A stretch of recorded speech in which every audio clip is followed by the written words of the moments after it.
बच्चों, आज हम क्वेश्चन नंबर 21 से कंटिन्यू कर रहे हैं और ये हमारा लेक्चर नंबर 29 है और एक्सरसाइज 4.1 है, अर्थमेटिक प्रोग्रेशन चैप्टर है और ये हमारा एक्सरसाइज 4.1 का पार्ट नंबर 4 है। तो चलिए स्टार्ट करते हैं क्वेश्चन नंबर 21 से। तो क्वेश्चन नंबर 21 दिया है, यदि किसी समांतर श्रेणी का 15वां पद -40 है और 31वां पद 40 है तो शून्य कौन सा पद होगा। बहुत ईजी क्वेश्चन है, ध्यान से समझिए क्वेश्चन नंबर 21। तो बच्चों क्वेश्चन में नोट कर लिया है कि 15वां पद दिया है -40 और 31वां पद दिया है 40, तो कौन सा पद है जो कि जीरो होगा। तो यहाँ पर हमने मान लिया है कि लेट एनवां पद जो कि है वो जीरो है, तो यहाँ से हमें एन की वैल्यू फाइंड करनी है। तो यहाँ से हम एक फार्मूला यूज करेंगे, वो फार्मूला होता है TN = A + N-1 × D, ये फार्मूला होता है। तो हम सबसे पहले इस कंडीशन को अप्लाई करते हैं T15। तो T15 कितना दिया है यहाँ पर लिख लेते हैं, T15 = A+, क्योंकि 15वां पद है तो इनकी जगह हम लिख सकते हैं 15 - 1 × D, और यहाँ से T15 दिया -40 तो लिख सकते हैं -40 = और अब हम मल्टीप्लाई कराएंगे तो यहाँ से 15 से 1 सब्ट्रैक्ट करेंगे तो बच जाएगा 14, तो ये हो जाएगा कितना 14D। तो यहाँ से हम इक्वेशन फर्स्ट बना सकते हैं A + 14D = -40, ये हमारी इक्वेशन नंबर 1 हो गई। और इसी टाइप से अब हम इस फार्मूले में ये सेकंड कंडीशन जो हमें क्वेश्चन में दी गई थी उसको अप्लाई करेंगे तो यहाँ से हो जाएगा कितना T31 = A+, क्योंकि ये 31वां पद है तो यहाँ पर इनकी जगह पर हम 31 लिख सकते हैं, तो 31 - 1 × D, और यहाँ से 31वां पद दिया है 40 तो लिख सकते हैं 40 = A+, 31 से 1 सब्ट्रैक्ट करेंगे तो कितना 30 हो जाएगा और मल्टीप्लाई करेंगे तो हो जाएगा 30D। तो यहाँ पर इक्वेशन नंबर हम सेकंड बना सकते हैं A + 30D = 40, तो ये हमारी हो गई इक्वेशन नंबर सेकेंड। अब हम क्या करेंगे, इन दोनों इक्वेशन को सॉल्व करेंगे और यहाँ से A और D की वैल्यू फाइंड करेंगे। तो चलिए देखते हैं और D की वैल्यू किस टाइप से फाइंड करेंगे। तो बच्चों यहाँ पर इक्वेशन 1 और इक्वेशन 2 को हम क्या करेंगे, सब्ट्रैक्ट कर लेते हैं। तो यहाँ पर लिख सकते हैं सब्ट्रैक्ट, थ्योरी लिखना बहुत ही इंपॉर्टेंट हो जाता है, तो यहाँ पर लिख सकते हैं सब्ट्रैक्ट इक्वेशन 1 फ्रॉम इक्वेशन 2। हम इक्वेशन 2 से इक्वेशन 1 को सब्ट्रैक्ट करेंगे, तो सब्ट्रैक्ट कर लेते हैं। तो सबसे पहले हम इस इक्वेशन को लिखेंगे तो कितना हो जाएगा A + 30D, यहाँ पे लिखेंगे A + 30D = 40, और यहाँ से हमें सब्ट्रैक्ट करना है तो यहाँ पर हम माइनस साइन लगा करके लिख सकते हैं A + 14D = -40। हमें सब्ट्रैक्ट करना है तो हम क्या करेंगे, सब्ट्रैक्ट कर लेते हैं। जब ये हम माइनस साइन, क्योंकि सब्ट्रैक्ट कर रहे हैं तो माइनस साइन सभी टर्म के साथ मल्टीप्लाई में हो जाएगा, तो ये माइनस माइनस माइनस और प्लस कट जाएंगे तो कितना हो जाएगा, और ये 30D माइनस ये माइनस टर्म है तो माइनस साइन है तो ये माइनस टर्म हो जाएगा तो -14D, और इधर 40 ये माइनस माइनस प्लस हो जाएगा तो ये 40 + 40। तो यहाँ से सब्ट्रैक्ट कर लेते हैं तो कितना बच जाएगा 16D = 80। तो यहाँ से हमने D की वैल्यू फाइंड कर ली, D = 80/16। 80/16 को क्या कह सकते हैं, 16 या 16 16 5 या 80। तो यहाँ से D की वैल्यू हमने फाइंड कर ली, D की वैल्यू हमने फाइंड कर ली 5। अब हम क्या करेंगे, किसी भी इक्वेशन में D की वैल्यू पुट करेंगे तो यहाँ पर लिख सकते हैं put the value of D, किसी भी इक्वेशन में, इन इक्वेशन किसी भी इक्वेशन में पुट करेंगे 1 या 2 तो 1 में पुट कर लेंगे तो यहाँ से हो जाएगा A + 14D = -40, इतना हो गया। और यहाँ से A + 14D की वैल्यू हमने फाइंड की है 5, तो 14 × 5 = -40, और यहाँ से A = कितना हो जाएगा -40, ये प्लस टर्म है तो इक्वल की साइड ले आएंगे, ये माइनस टर्म हो जाएगा, और 14 5 जो होता है कितना 70। तो यहाँ से A की वैल्यू हमने फाइंड कर ली कितनी -110। तो ये हमने D और A की वैल्यू दोनों ही फाइंड कर ली है, और हमें फाइंड करना है कि कौन सा पद जीरो होगा। तो देखते हैं, तो अब हम बेसिक फार्मूले पर आ जाते हैं। TN = A + N-1 × D, हमें वैल्यू फाइंड करनी है N की, क्योंकि वैल्यू फाइंड करनी है N। तो यहाँ से TN कितना दिया है 0, और A हमने फाइंड किया कितना -110 प्लस N की वैल्यू में फाइंड करनी है, और D की वैल्यू यहाँ पर 5 पुट कर देंगे। और अब हम क्या करेंगे, मल्टीप्लाई कर लेते हैं तो कितना 5N - 5 हो जाएगा, और ये इसके बराबर है 0। इन दोनों टर्म को ऐड कर लेंगे तो कितना हो जाएगा -115 + 5N = 0। 115 को इक्वल के राइट साइड में ले जाएंगे तो कितना हो जाएगा 5N = 115। N की वैल्यू फाइंड करेंगे तो हो जाएगा 115/5, कट करेंगे तो कितना 23 आ जाएगा। तो यानी कि जो 23वां पद होगा N = 23, वो जो 23वां पद होगा वो कितना होगा 0 के इक्वल होगा। तो ये हमारा आंसर हो गया 23। बच्चों इसके बाद क्वेश्चन नंबर 22 देखते हैं, जो दिया है श्रेणी 4 7 10 डैश डैश 100 का अंत से 14वां पद ज्ञात करो। तो हमने क्वेश्चन नोट कर रखा है कि लास्ट टर्म 14 यानी कि अंत से 14वां पद हमें ज्ञात करना है। तो सबसे पहले हमें एक बेसिक फार्मूला जो हमें मालूम है यूज करेंगे, T N equal to A plus N minus 1 into D. ये बेसिक फार्मूला है। तो सबसे पहले हम देख लेते हैं ये जो सीरीज दी है इसमें टोटल कितने टर्म है। तो यहाँ पर हम देखते हैं टी एन इक्वल टू यानी कि लास्ट टर्म हम रख लेते हैं 100। तो 100 इज इक्वल टू ए यानी कि फर्स्ट टर्म दिया 4 प्लस एन की वैल्यू हमें फाइंड करनी है इंटू डी। डी कितना है 7 माइनस 4 कर लेते हैं, 7 माइनस 4 इक्वल टू 3 यानी कि डिफरेंस कॉमन डिफरेंस की वैल्यू हमने फाइंड कर ली 3। तो यहाँ से अब हम क्या करेंगे एन की वैल्यू फाइंड करेंगे तो हो जाएगा 4 प्लस 3n माइनस 3। ये हो जाएगा कितना 4 से 3 सब्ट्रैक्ट हो जाएगा तो 1 प्लस 3n और इधर हो जाएगा 100।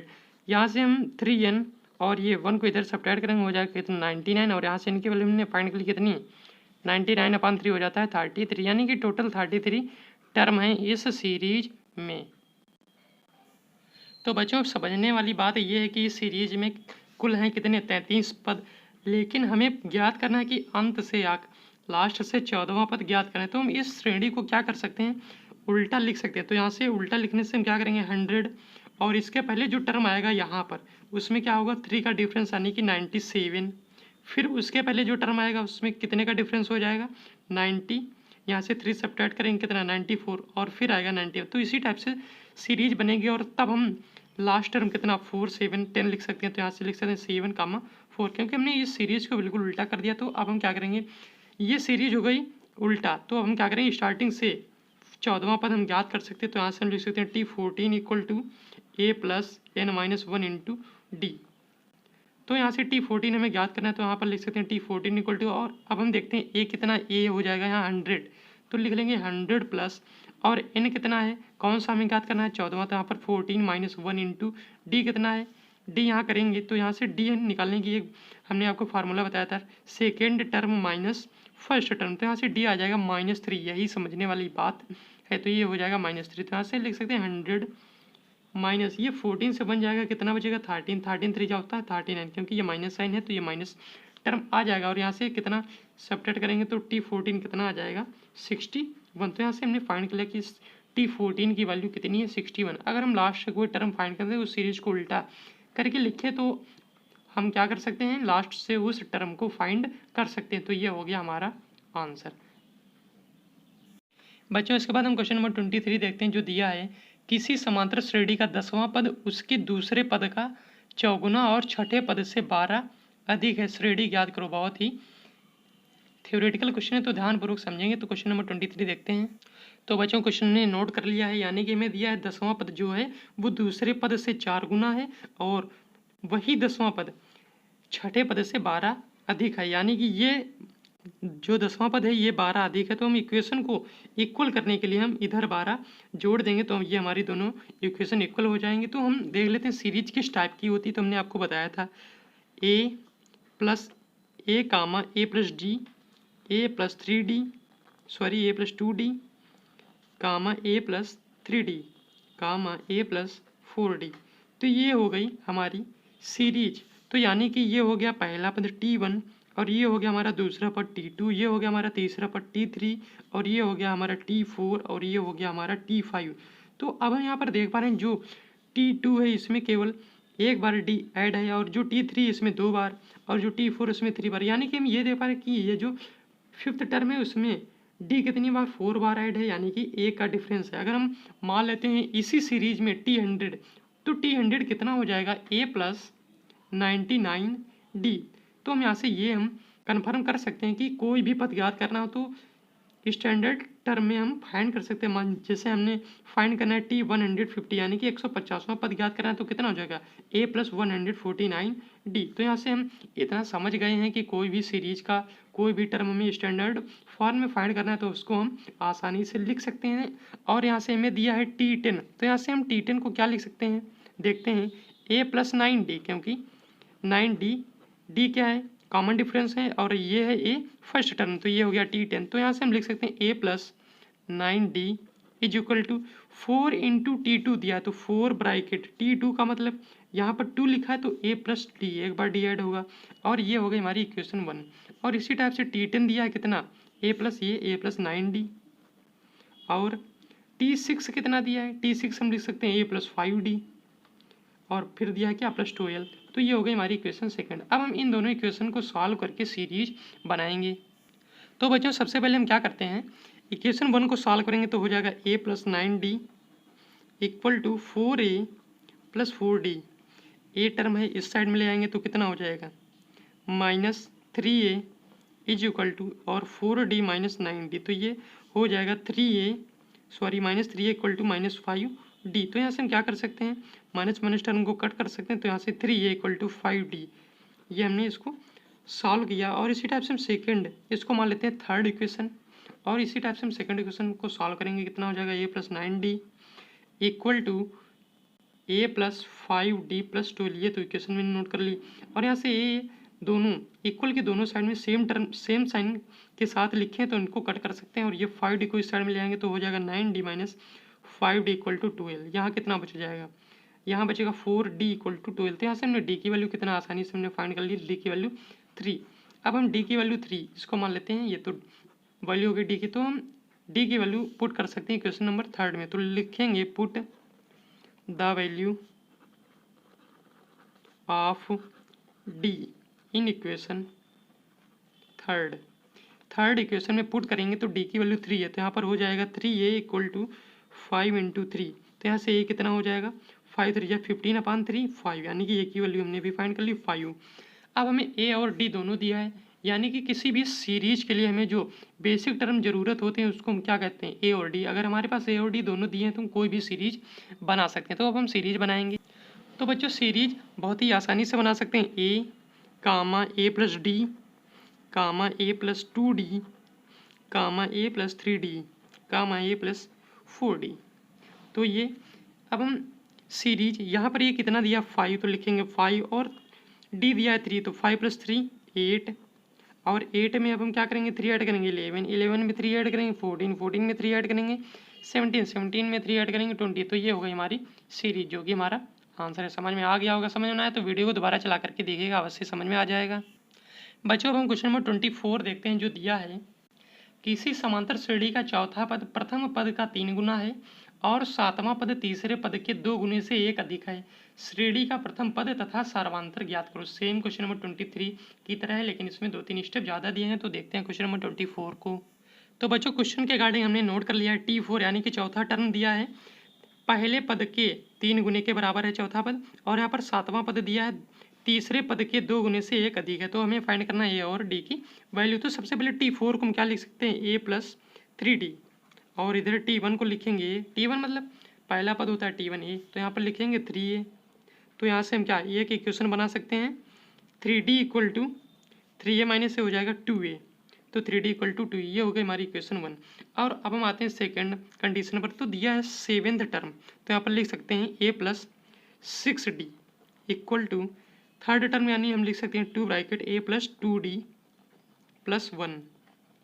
तो ये हो जाएगा a plus 6d equal to 2a plus 4d plus 1। अब हम इस इक्वेशन को सॉल्व कर लेते हैं, तो ये हो जाएगा कितना 2a माइनस a, तो ये हो जाएगा minus a equal to 4d minus 6d plus 1। तो यहाँ से minus a equal to minus 2d plus 1। तो यहाँ से अब हम क्या करेंगे, ये हो जाएगा 2d minus a equal to 1, 2d minus a equal to 1। तो ये होगा हमारी कितनी इक्वेशन नंबर सेकंड। और यहाँ से हम क्या कर सकते हैं 3d minus 2a equal to लिख सकते हैं 0, क्योंकि ये भी क्योंकि 2a को हम इक्वल साइन के लेफ्ट साइड में ले आए हैं, तो 3d माइनस 2 इक्वल टू 0 हो गया। अब हम क्या करेंगे दोनों इक्वेशन को आपस में सब्ट्रैक्ट कर लेते हैं। तो सब्ट्रैक्ट करने के लिए इन दोनों टर्म में से कोई भी एक टर्म सेम होना चाहिए, यानी कि माइनस 2a यहाँ है, यानी कि ये जो आगे ये गुणांक लगा है ये सेम होना चाहिए। यहाँ 2a है और यहाँ ये, तो हम इक्वेशन सेकंड में अगर हम 2 से मल्टीप्लाई कर लेते हैं तो कोई भी चेंजमेंट नहीं होगा, तो कर लेते हैं। तो हो जाएगा कितना 4d minus 2a equal to 2। तो यहाँ पर हम लिख सकते हैं subtract equation second from equation first. तो सब्ट्रैक्ट करेंगे तो कितना हो जाएगा 3d minus 2a equal to 0 दिया है, 3d minus 2a equal to 0, और ये थर्ड दिया है कितना 4d minus 2a equal to 2 subtract करेंगे तो ये माइनस साइन हो जाएगा और ये प्लस और ये माइनस कट कर देंगे, हो जाएगा कितना माइनस डी इक्वल टू -2। तो यहाँ से माइनस माइनस साइन कट जाएंगे और डी की वैल्यू हमने फाइंड कर ली 2। तो अब हम डी की वैल्यू किसी भी इक्वेशन में पुट कर सकते हैं, तो लिख सकते हैं put the value of 2 in equation second equation में पुट करेंगे, कितना हो जाएगा 2d minus A equal to 1 और डी की वैल्यू है 2, तो हो जाएगा 2 into 2 minus A equal to 1, तो minus A equal to 1 minus 4 और यहाँ से ए की वैल्यू हो जाएगी कितनी 3। तो यहाँ से हमें डी और ए की वैल्यू फाइंड करनी थी, तो यहाँ पर लिख सकते हैं डी इक्वल टू 3 और सॉरी ए इक्वल टू 3 और डी इक्वल टू 2। तो ये हो गया हमारा आंसर। बच्चों क्वेश्चन नंबर 25 दिया है, सिद्ध करो कि a माइनस बी का whole square comma A square plus b square comma a plus b का होल स्क्वायर समांतर श्रेणी में है। तो सिद्ध करते हैं, किस टाइप से देखते हैं। किसी भी क्वेश्चन को ये प्रूव करना है कि वो समांतर श्रेणी में है कि नहीं, तो उसको हम कैसे प्रूव करेंगे। यानी कि अगर हम ये जो इसमें जो टर्म दिए हैं इन दोनों टर्म के बीच अगर सेम डिफरेंस है, यानी कि कॉमन डिफरेंस है, जो डिफरेंस है वो सभी में कॉमन हो। अगर कॉमन डिफरेंस आ रहा है तो क्या होगा, वो जो सीरीज होगी वो समांतर श्रेणी में होगी। तो हम सबसे पहले क्या करते हैं, सेकेंड टर्म डी निकालने के लिए हम क्या करते हैं, second term minus first term करते हैं। तो सबसे पहले ए माइनस बी का होल स्क्वायर फार्मूला ओपन करेंगे, तो यहाँ पर d1 मान लेते हैं, इन दोनों के बीच में d1 है और इन दोनों के बीच में क्या है d2 है। तो सबसे पहले हम d1 फाइंड करते हैं, तो d1 क्या होता है, second term minus first term दिया ए माइनस बी का होल स्क्वायर। तो यहाँ से हम क्या करेंगे, फार्मूला ओपन कर लेंगे, ए माइनस बी का होल स्क्वायर क्या होता है, a square plus b square minus 2ab और इसके बाद a square plus b square minus sign के साथ ब्रैकेट को ओपन करेंगे तो हो जाएगा minus a square minus b square plus 2ab। और अब हम देखते हैं ये बी स्क्वायर कट जाएगा और ये स्क्वायर भी कट जाएगा, तो यहाँ पर बचेगा कितना 2ab, यानी कि d1 आया है 2ab। और अब हम क्या करेंगे, d2 की वैल्यू भी फाइंड करेंगे। तो d2 की वैल्यू कैसे फाइंड करेंगे, second term minus first term, तो हो जाएगा ए प्लस बी का whole square minus a square plus b square. इतना समझ में आ गया होगा।